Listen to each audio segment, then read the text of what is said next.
Ok, Parashat Hashavua, Parashat Yitro. Deux sujets dans la paracha. Elle n'est pas longue. Il y a deux sujets.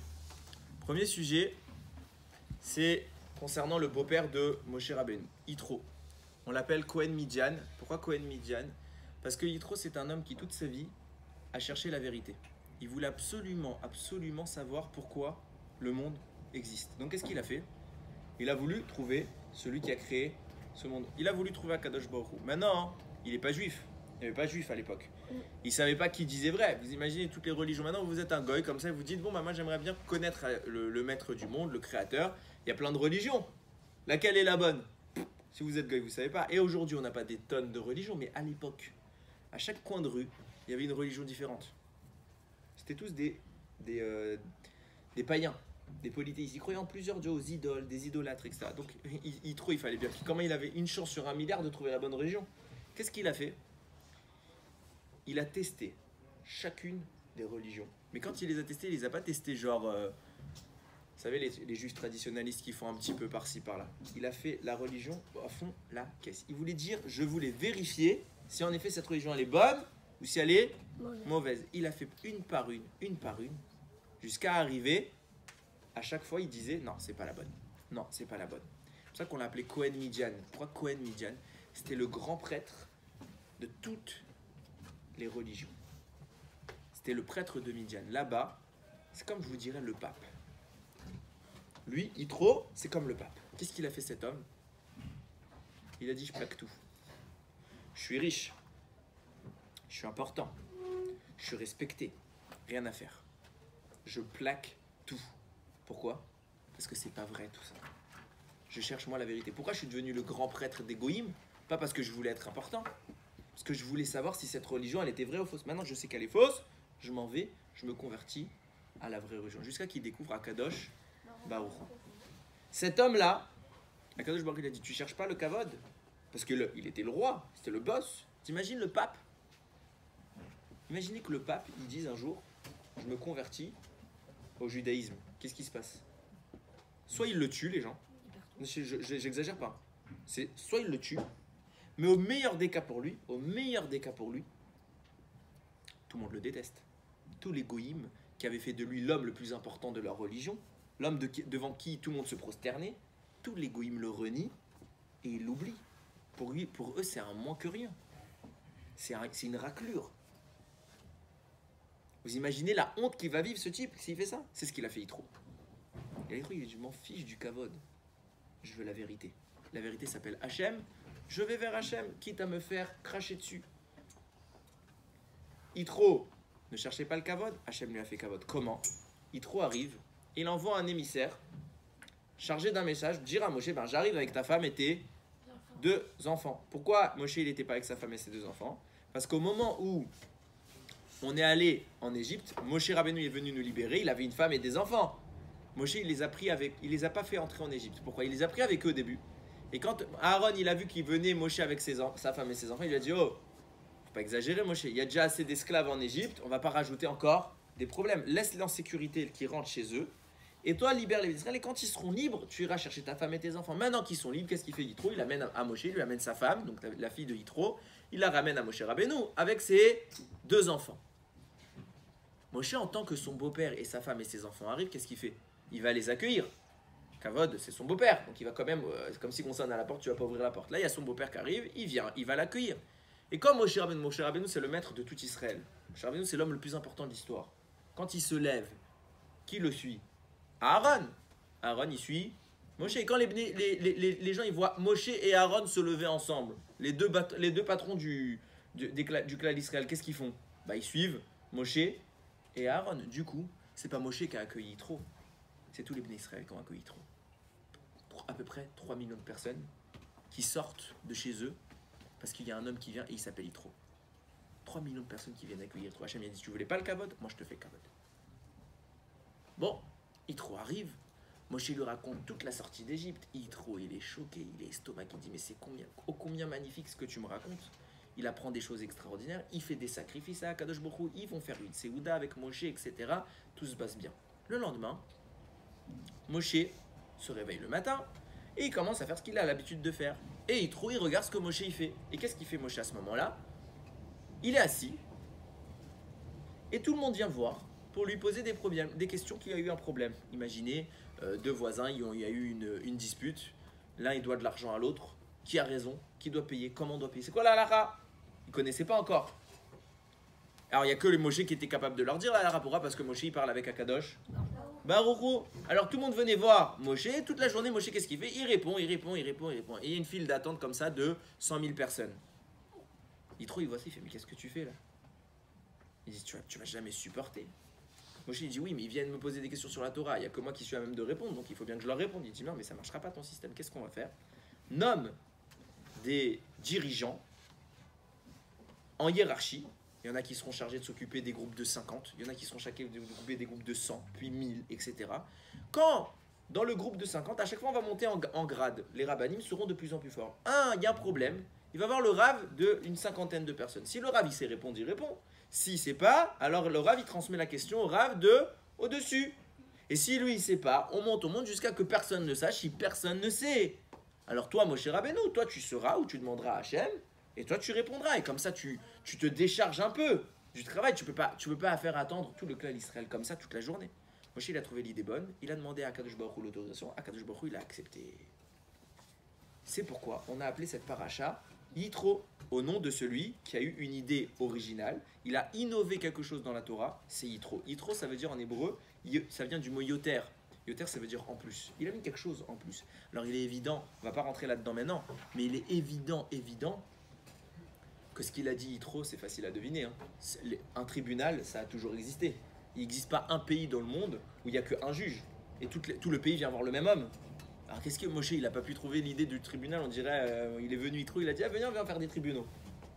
C'est clair que Yitro, il ne parlait pas de ça, il parlait d'un autre sujet beaucoup plus profond que ça. On ne va pas rentrer dans ce sujet-là, mais sachez que, en tout cas, Yitro a innové quelque chose dans la Torah. Akadosh Baruch Hu a choisi de nommer la paracha, enfin Chachamim ont choisi de nommer la paracha en son nom. Et le deuxième événement, on arrive maintenant à la suite de ça. Yitro s'en va, Akadosh Baruch Hu maintenant va parler à Moshe, il va lui dire, prépare le clan d'Israël. Pourquoi? Parce qu'il va se passer maintenant quelque chose de révolutionnaire. L'événement de toute l'histoire qu'il fallait voir, c'était celui-là. Le plus grand moment de la vie. Le plus grand moment depuis la création du monde. Akadosh Baruch Hu, en personne, descend sur terre. Ça veut dire quoi, Akadosh Baruch Hu descend sur terre? Non, crois, moi, il est venu, il a parlé. J'imagine un grand magnétophone et Akadosh Baruch Hu, il parle. Aucun rapport. Sachez que tout ce qui existe dans ce monde, tout ce que vous voyez, tout ce que vous constatez, tout ce que vous touchez, a une fonction. Vous faire croire que Dieu n'est pas là. Preuve en est, quelqu'un d'entre vous a-t-il déjà pu constater Dieu de ses yeux? Personne. Pourquoi? Parce que devant nos yeux, il y a un voile. Il y a le monde. Le monde, c'est le voile. Le monde, c'est l'illusion. C'est quoi Dieu qui vient dans le monde? C'est quoi le moment de Matan Torah? C'est le moment où Dieu il vient et il casse l'illusion. De façon très courte, momentanée, le monde a fermé sa grande bouche. Le monde a fermé sa bouche pour dire quoi? Jusqu'à maintenant, le monde crie quoi? Dieu n'existe pas, la preuve, vous ne le voyez pas, je le cache. Il y a un moment, la porte s'est ouverte. Et comment tu veux cacher qui maintenant? Dieu, il est devant toi. Tu veux cacher Dieu? Impossible. À ce moment-là, pour vivre cette scène-là, du moment où le monde se fissure et Dieu apparaît dans le monde, il faut une préparation drastique. Il faut une préparation très profonde. Akadosh Baruch Hu prévient Moshe que les Bnei Israël doivent se préparer à quoi? À recevoir la Torah. Et ils vont vivre cet instant. Il est tellement intense. Cette proximité avec Akadosh Baruch Hu, elle est tellement grande que Shlomo Améler écrit dans Shir HaShirim, Yeshakeni menishikot piyu, qu'il m'embrasse des baisers de sa bouche. Rachid dit, c'est quoi les baisers de sa bouche? C'est le moment où Akadosh Baruch Hu, il s'est dévoilé au Har Sinaï. C'était tellement proche de nous qu'on avait l'impression qu'Hachem, il nous faisait des bisous. On veut revivre ça, c'est ça qu'il dit Shlomo Améler. Le moment où le monde admet l'existence du maître du monde, de Akadosh Baruch Hu. Akadosh Baruch Hu se met à descendre, la montagne s'enflamme, les Bnei Israël sont en arrière, et c'est tellement violent ce qui est en train de se passer, Hachem va commencer à parler, il va dire Anochi Adonai Elohecha Asher Hotzeticha, c'est moi Hachem ton Dieu qui t'a fait sortir d'Égypte, de la terre de l'esclavage, etc. Chachamim disent, à ce moment-là, c'était tellement un dévoilement de Kedusha que tout le clan Israël est mort. Tout le monde est mort, sauf Moshe. Tout le monde est mort. Et Hachem, il a pris les Neshamot, il les a remis dedans. Et tellement que c'était violent, les ministres ils ont dit stop, Dai, on s'arrête là, Hachem. Moshe, il va te parler, parce qu'on voit que Moshe lui tient. Lui, il va te parler. Tu vas nous transmettre, après Moshe, tout ce que Akadosh Baruch Hu t'a dit. C'est bon, on croit, on a vu, on a constaté l'existence d'Akadosh Baruch Hu, on sait que c'est lui qui parle. Il n'y a pas de problème.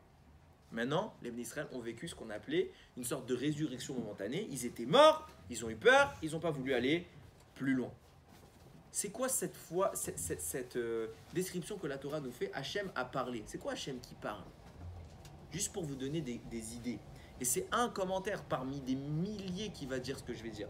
Il y a des tonnes de choses à dire sur Matan Torah. Chachamim ils disent, c'était quoi l'étape de la loi que Moshe il a donné? Ça ressemblait à des diamants. Ça ressemblait à des diamants. Mais le Malbim il dit, c'était pas des diamants, ça ressemblait à des diamants, c'est pas des diamants. C'était quoi? Akadosh Baruch Hu s'est mis à parler.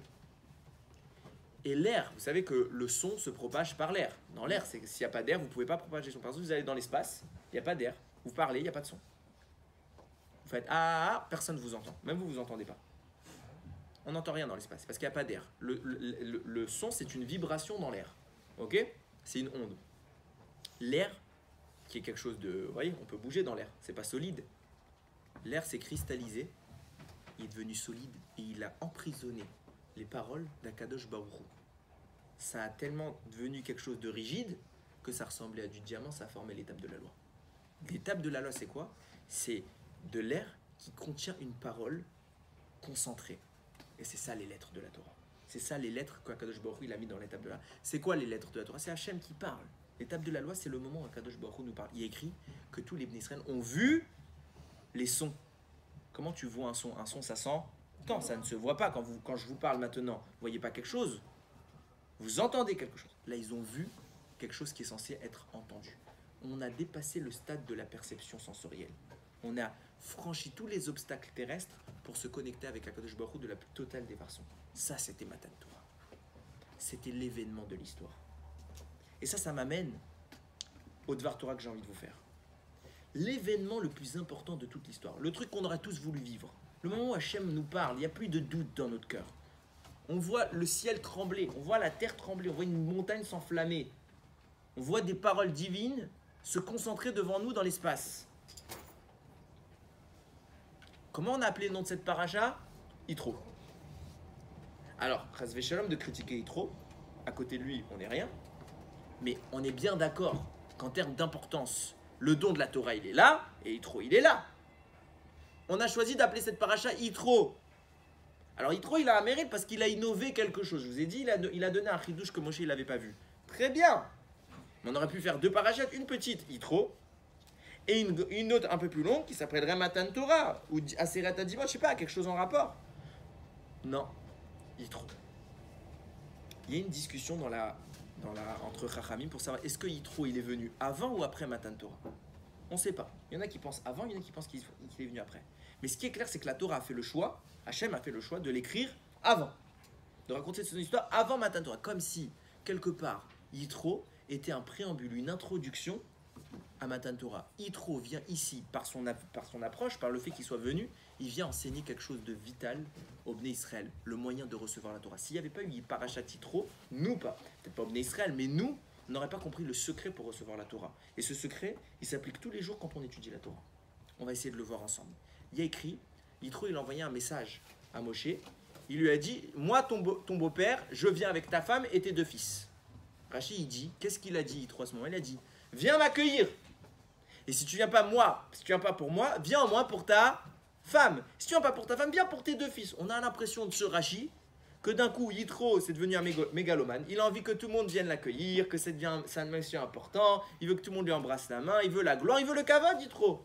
Comment un homme de la grandeur de Yitro pourrait ne serait-ce qu'envisager le kavod? Non, on est des moins que rien, on est des minus. On veut qu'on nous aime. On veut qu'on dise qu'on est les meilleurs. Mais Yitro, on a bien vu. Yitro, il a abandonné toute sa gloire pour Hachem. Il veut pas le kavod. Et là, d'un coup, je veux le kavod. Viens m'accueillir. Qu'est-ce qui se passe dans la tête de Yitro?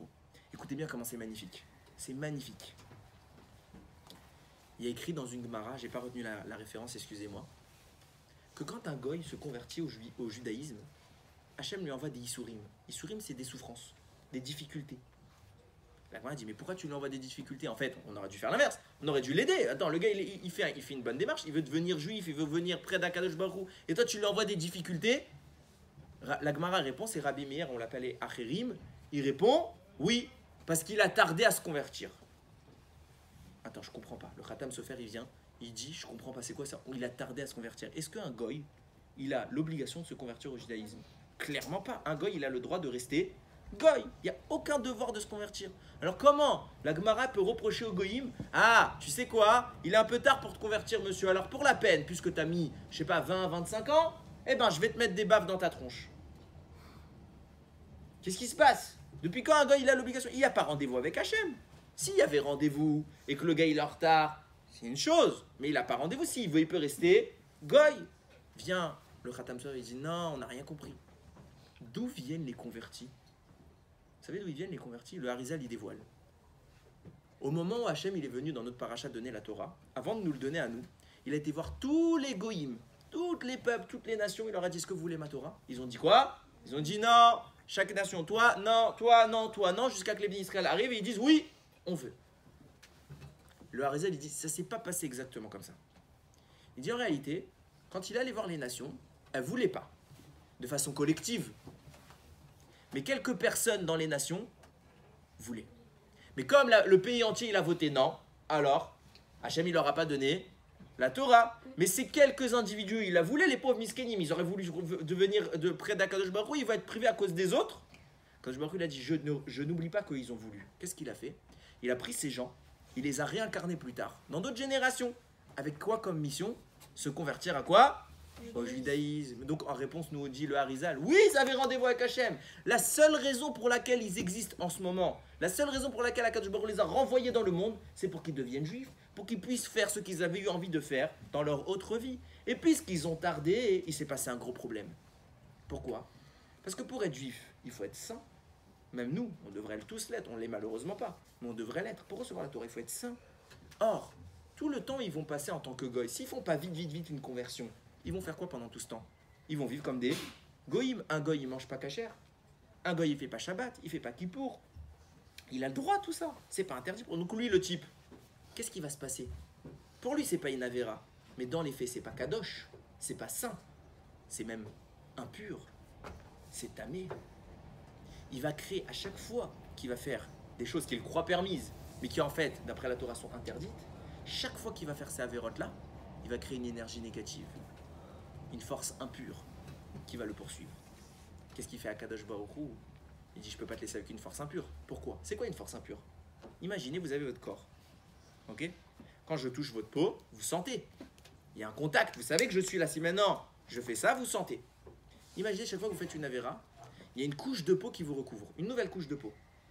Puis une nouvelle couche. Puis à un moment, tu as tout ça de peau en plus. Quand je t'appuie là-haut, tu sens? Tu sens plus rien. Qu'est-ce qu'il faut faire? Il faut arracher la peau. C'est ça un goy qui a fait des avérotes, même nous. Mais il a fait des avérotes. Il a créé une couche qui l'entoure. Il n'est plus en contact avec Akadosh Baruch Hu. Qu'est-ce qu'il fait Akadosh Baruch Hu? Il lui met des petits coups, des souffrances pour enlever cette peau. Ça fait mal. Mais le but c'est quoi? C'est de revenir sensible à Akadosh Baruch Hu. C'est ce qui se passe.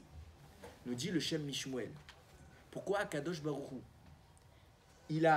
pourquoi Yitro il a cherché le kavod? Écoutez bien, c'était quoi l'idée de Yitro? Il y a écrit, Ramim nous disent, il y a une mitzvah particulière de donner du kavod à un mort. Quelqu'un quand il s'en va dans ce monde, imaginez, par exemple il y a une mitzvah qui s'appelle les Kayem et Divrei Hamet, accomplir les paroles du défunt. Il y a une personne, elle est mourante, et elle vous dit, écoute, maintenant je vais mourir, je te demande un service, après ma mort, fais telle et telle chose pour moi. Il y a une mitzvah particulière de le faire. Pourquoi? Parce que lui, il ne peut plus le faire, il n'y a que toi qui peux le faire maintenant. Kavod pour un mort. Pourquoi? Parce qu'il y a écrit dans David Améler, dans le Teilim, il y a écrit Uvechalo, Kulo Omer, Kavod. Dans le palais d'Akadosh Baruch Hu, tout le monde criait Kavod, gloire. Gloire à qui? À Akadosh Baruch Hu. Pourquoi la gloire à Akadosh Baruch Hu? Parce que la gloire est une des sources profondes de liaison avec Hachem. Je vais vous expliquer ça très simplement, c'est écrit dans les 10 commandements. Premier commandement, je suis Hachem, ton Dieu qui t'a fait sortir d'Égypte. Deuxième commandement, tu n'auras pas d'autre Dieu. Troisième, tu ne prononces pas mon nom en vain. Tout ça, ça concerne qui? Akadosh Baruch Hu, c'est quelque chose de purement divin. Ça ne nous concerne pas. Ce n'est pas nous-mêmes qui agissons. On doit agir vis-à-vis d'Akadosh Baruch Hu, mais le commandement concerne Hachem. Quatrième commandement, qu'est-ce qui se passe? Shabbat. Parce que puisqu'on est maintenant dans les 3 premiers commandements, on est dans l'affaire la plus céleste, la plus divine, la plus spirituelle. Il faut commencer à redescendre sur une sphère terrestre, un niveau humain. Shabbat, c'est la dimension qui relie le haut et le bas. Pourquoi? Parce que Shabbat, on a le droit de profiter, on a le droit de manger, on a le droit de vivre de façon humaine, mais le résultat, il est spirituel. On est en transition entre le monde spirituel et le monde matériel. Shabbat, c'est la transition. Et maintenant qu'on est redescendu au monde matériel, quelle est la mitzvah qui suit? Kabed et avicha vet imecha. Honore ton père et ta mère. Kabed, c'est quoi? Kavod. Il faut donner du kavod à qui? À tes parents. Pourquoi tes parents? Parce que si tu veux, ne serait-ce qu'envisager de respecter Akadosh Baruch Hu comme il faut que tu commences par respecter tes parents. Les parents sont la personnification terrestre de ce qu'on doit avoir comme attente auprès d'Akadosh Baruch Hu. Comment monter à Hachem? On commence par le kavod. On commence par le kavod des parents. Puis après, on peut monter à un échelon supérieur, un échelon de transition avec le monde d'en haut, c'est Shabbat. Et après, tu as les 3 mitzvot qui concernent directement Akadosh Baruch Hu. Le kavod est ce qui te relie à Hachem. Nous disent Rachamim, un homme, quand il est mort, on doit lui faire du kavod. Pourquoi on doit lui faire du kavod? Parce que quand dans sa vie, il a sans doute fait des avérotes, il a créé des forces négatives.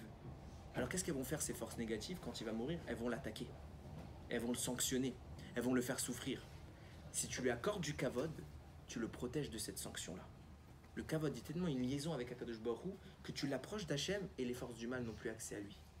Vient le Shem Mishmuel nous dire la chose suivante. Qu'est-ce qu'Yitro il a voulu le kavod? Il a voulu que Moshe Rabbeinu l'accueille. Il a voulu que tous les Bnei Israël l'accueillent pour qu'on lui fasse du kavod. Réponse. Yitro il s'est dit Ribono Shel Olam. J'ai tardé à me convertir. Pendant des années j'ai fait quoi? Avodah Zara. Pendant des années j'ai mangé pas kasher. J'ai fait des avérotes. J'ai énormément de forces du mal qui m'entourent. Et forcément la conséquence c'est qu'elles vont me suivre ces forces du mal. Il y a un moyen, c'est qu'on me fasse kavod. Je veux pas qu'on m'aime, mais je veux avoir un kavod. Grâce à ce kavod, je vais être protégé des forces du mal et elles n'auront plus d'impact. Et ça, c'est un message pour le clan Israël. Nous disent Rachamim, nous disent, écoutez bien, il y a écrit que la Torah nous raconte le voyage que les Bnei Israël ils ont fait depuis Rephidim jusqu'au Har Sinaï. Et Rashi pose la question, mais on sait déjà qu'ils étaient à Rephidim et qu'ils ont voyagé au Har Sinaï. Pourquoi la Torah te répète qu'ils ont voyagé de Rephidim jusqu'au Har Sinaï? Rashi donne une explication. Il te dit, à Rephidim, ils ont fait tchouva. De là, on déduit que même en venant au Har Sinaï, puisque à Rephidim, on a relié les deux notions, à Rephidim, ils ont fait tchouva. Au Har Sinaï, ils ont fait tchouva. En venant, les Bnei Israël, ils se sont mis à faire tchouva. Question, messieurs, quand on fait tchouva, c'est qu'il y a eu une avéra. La Torah nous raconte une avéra que les Bnei Israël ont fait qu'en venant au Har Sinaï. Il n'y a pas de raconter, il n'y a rien que raconter. Quel est le problème? Pourquoi tu fais tchouva d'un coup? On dirait que tu as quelque chose qui t'inquiète. Quel est le problème? Réponse. Oui, il y a un problème. Énorme. Ils sont restés 210 ans en Égypte. 210 ans, ils ont fait quoi? Des avérotes. Et maintenant, ils vont recevoir quoi? La Torah. Et donc, les avérotes, elles vont les suivre. Donc, est-ce qu'ils font vite? Tchouva. Le Shlach Kadosh, il dit, écoutez bien ce qu'il dit. Imagine un barbu, un rabbin, un Talmid Chacham, il ouvre sa Gemara, il lit, il pige rien. Ça peut arriver. Ça arrive souvent même. On lit, on se réfléchit, on comprend pas. Mais pourtant, quoi, on n'est pas des imbéciles. Et on voit d'autres gars à côté, nous ils comprennent, et nous on comprend pas, on n'est pas plus bête qu'un autre, pourquoi lui il comprend et moi je comprends pas? Réponse du Shlach Kadosh, quand ça t'arrive, qu'est-ce que tu dois faire? Tu dois réfléchir à quelle avéra t'as fait. Et tu fais tout de suite tchouva, pourquoi? Parce qu'en réalité, la compréhension de la Torah, qu'est-ce qui fait que c'est bloqué? T'as fait une avéra, et t'as créé une force négative, et puisque t'as créé une force négative, elle t'empêche de quoi? De comprendre la Torah. Fais tchouva et la force négative elle s'en va. C'est exactement ce qu'il a dit Yitro. Il dit maintenant je vais me convertir au judaïsme. J'arrive. Si je veux pouvoir recevoir la Torah, il faut qu'avant quoi? J'ai enlevé toutes mes avérotes, sinon elles vont m'empêcher de comprendre. Quand Hachem il me touche, je ne sentirai pas. Quand Hachem il me parle, je ne l'entendrai pas. Quand je vais étudier sa Torah, je ne comprendrai pas. Il a fait tchouva. Nous dit le Gaon du Vilna, écoutez bien. Moshe Rabbeinu, Akadosh Baruch Hu lui a dit, prépare les Bnei Israël pour qu'ils reçoivent la Torah. Qu'est-ce qu'il a dit? Il a dit, Agbel et Ahar vekidashto. Entoure la montagne, délimite la montagne et sanctifie-la. Quoi délimite la montagne? Ça veut dire quoi délimite la montagne? Quoi, Moshe il a mis des barrières? Peut-être. Mais imaginez la montagne, elle est grande la montagne. Comment on dit montagne en hébreu? Har. Il a dit Agbel et Ahar. Entoure la montagne, délimite la montagne. Le gars de Vilna il dit, c'est pas, il faut pas comprendre que réellement il faut faire une délimitation. Certes, il faut pas s'approcher. Mais c'est quoi délimite la montagne? Délimite le mot har. Comment on délimite un mot? Comment on entoure un mot? On prend la lettre qu'il y a avant et la lettre qu'il y a Après, il y a deux lettres dans le mot har. He et resh. Avant le he, il y a quoi comme lettre dans l'alphabet? Dalet. Après le he, il y a vav. Donc ça fait vav et dalet. Après la deuxième lettre, c'est resh, har. Avant le resh, il y a quoi? Kouf. Après le resh, il y a quoi? Shin. Ces quatre lettres forment le mot kadosh. Entoure la montagne et tu deviendras kadosh. Qu'est-ce que ça veut dire? Il y a deux notions dans l'étude de l'Hébreu. Il y a l'objectif, ce qui vient après. C'est quoi l'objectif? Se rapprocher d'Akadosh Baruch Hu. L'objectif, c'est d'avancer. Je m'avance un échelon plus loin. Je vais la lettre d'après. Je m'approche d'Akadosh Baruch Hu. Mais il y a une notion qui est très importante avant de pouvoir faire ça. C'est de regarder ce qu'il y avait avant. Est-ce que j'ai pas des avérotes? Pour devenir kadosh, pour accéder à la Torah, il faut que je supprime ce qui me fait frontière avec Akadosh Baruch Hu, l'obstacle. L'obstacle, c'est quoi? Les avérotes. Quand j'ai des avérotes, quand j'ai ces énergies négatives-là, je ne peux pas comprendre Akadosh Baruch Hu. Quand je mange pas cachère, quand je regarde quelque chose de pas beau, quand je dis des mots pas beaux, des gros mots ou du lachon hara, tu crois que ma bouche après elle peut comprendre, elle peut parler avec Hachem? Elle peut pas, parce que j'ai des avérotes. Il y a un écran. Par contre, si j'enlève tout ça, alors Matan Torah, c'est tous les jours. Un Rav qui ouvre sa Gemara et qui est kadosh, il ouvre sa Gemara, il parle à Dieu. Pourquoi il parle à Dieu? La Gemara dit, un Chacham est plus grand qu'un prophète. Un prophète, c'est un homme qui parle avec Dieu. Un Chacham, il est plus grand. Pourquoi? Parce que Akadosh Baruch Hu lui donne la réponse dans sa réflexion. Ça veut dire que lui-même, son cerveau est formaté pour penser comme Akadosh Baruch Hu veut qu'il pense. On n'a pas besoin de lui dire. Il est ce qu'Hachem veut. Il lit une Gemara, il comprend la volonté d'Hachem. Il n'a plus besoin de parler avec lui. C'est comme si Hachem, il t'avait inculqué le message. Et tu l'as incorporé de la plus profonde des façons. C'est ça l'étude de la Torah. Condition sine qua non, être Kadosh. Sinon, tu vas étudier, mais tu ne seras pas Kadosh. Tu vas avoir des idées, mais tu ne pourras pas parler avec Hachem. Parler avec Hachem, pas dans le sens où tu vas discuter, mais tu ne pourras pas comprendre ce qu'il attend de toi. Tu seras juif qui vivra un judaïsme à moitié. Nous, on veut être un juif qui vit son judaïsme pleinement. On ne veut pas être juif, on veut être proche d'Akadosh Baruch Hu. Proche d'Akadosh Baruch Hu. Yeshakeni menishikot piou. Que ma proximité, c'est quoi qui dit Shlomo Améler? Que je sois capable de, que toi tu sois capable de m'embrasser, que je sente ce bisou. Hachem, il nous embrasse, on ne le sent pas. Quand on est kadosh, on sent ça. Quand on est kadosh, on vibre comme ça. C'est ça la Torah. C'est ça qu'Yitro est venu nous apporter. Si tu veux étudier la Torah, si tu veux ne pas avoir de frontières, tu veux recevoir Matan Torah pleinement, prépare-toi. 3 jours de préparation drastique et intensive dans le but de quoi? De s'approcher toujours et encore plus d'Akadosh Baruch Hu. Messieurs, je vous le souhaite, les plus petits comme les plus grands, d'avoir la chance, au moins une fois dans votre vie, de connaître ce moment extraordinaire, que quand tu lis un texte de Torah, tu découvres quelque chose, tu vis un chidouche, tu as une question, tu trouves ta réponse. À ce moment-là, tu vibres, tu sens Akadosh Baruch Hu. Tu sens Akadosh Baruch Hu. C'est Matan Torah pour toi. T'es Matan Torah. Tu te rends compte, tu vis la scène la plus importante de l'histoire. C'est ça ce que je vous demande. C'est ça qu'on attend de vous. Ce qu'Akadosh Baruch Hu, il nous demande. Vivre en proximité intense, en harmonie avec lui. Alors il ratsonne que chacun d'entre nous, une fois dans sa vie, il y arrive et qu'Akadosh Baruch Hu, il nous aide dans ce chemin-là, que non seulement on enlève la vérote pour se préparer à recevoir la Torah, mais surtout qu'on étudie cette Torah pour pouvoir s'approcher encore plus d'Akadosh Baruch Hu, Baruch Adonai Leolam. Amen ve Amen.